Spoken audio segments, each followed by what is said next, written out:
stop scrolling, just for a moment, pause. Because this isn't just another video. This is not here by accident. This will find the version of you that's hurting. Not the version you show the world. Not the I'm okay, don't worry about me version. But the version of you that nobody sees. The one that looks strong in public, but secretly feels weak in private. The one that seems busy, productive, even happy, but collapses at night under the weight of silent thoughts. The one that tells people, I'm fine, while your heart whispers, I'm not fine at all. This is for the version of you that's been carrying invisible battles. The ones you can't post about. The ones you can't explain. The ones you keep hidden because you don't want to look weak. Maybe it's the guilt of sins you wish you could erase. Maybe it's the heartbreak of being let down by people you trusted. Maybe it's the exhaustion of chasing success, attention, and approval, but never feeling enough. Maybe it's the endless distractions, the scrolling, the binge watching, the nights wasted in silence, that leave you emptier the next day. Tell me honestly, how many times have you laid in bed with your phone in hand, scrolling for hours, trying to escape the heaviness inside, hoping something on the screen would numb the pain, silence the thoughts?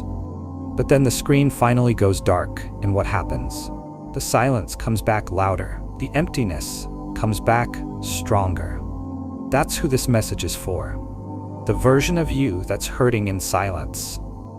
And here's something you may not have realized. Allah knows that version of you. He knows it better than you do. Allah says we have already created man and we know what his soul whispers to him, and we are closer to him than his jugular vein, closer than your own breath, closer than your heartbeat.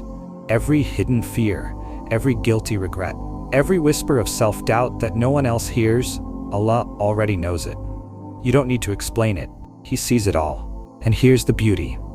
The fact that you're hearing these words right now, that's not coincidence. Out of billions of voices, billions of distractions, billions of videos, you ended up here. Why? Because Allah wanted you to. Because He wanted to remind the version of you that's hurting. I see you. I have not forgotten you, and I am guiding you back. The Prophet, peace be upon him, said, Allah is more merciful to his servant than a mother is to her child. Think about that. A mother's love is unconditional, protective, forgiving. She notices when her child is hurting, even when they say nothing. Multiply that by infinity. That's Allah's mercy for you right now. So understand this. Your pain is not proof that Allah abandoned you. Your emptiness is not a curse. Your struggle is not a punishment. It's a signal. Just as hunger tells you your body needs food, the heaviness in your soul is Allah's way of telling you, you need me.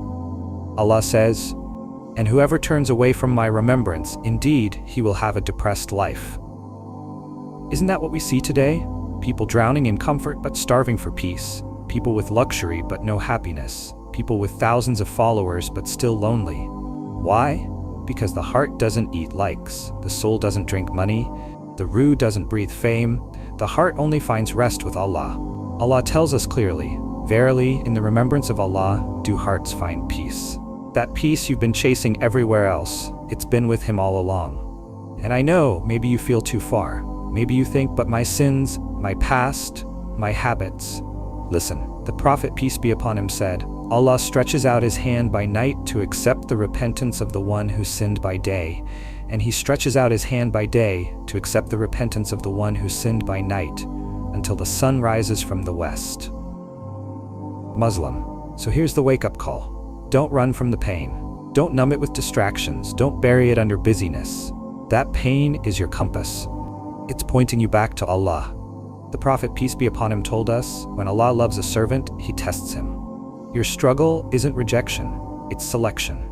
Allah sees something in you worth shaping, worth refining, worth strengthening. So what now? Start small. Don't overwhelm yourself with perfection. Just begin.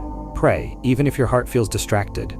Every sajda is a seed planted in your soul. Open the Quran, even if it's one verse. Let it be a daily conversation with Allah. Make dhikr, even if it's as simple as Subhanallah, Alhamdulillah, Allahu Akbar.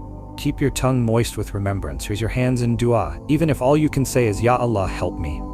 He hears, He answers, He heals. Step by step, little by little, the heaviness will lift. The fog will clear.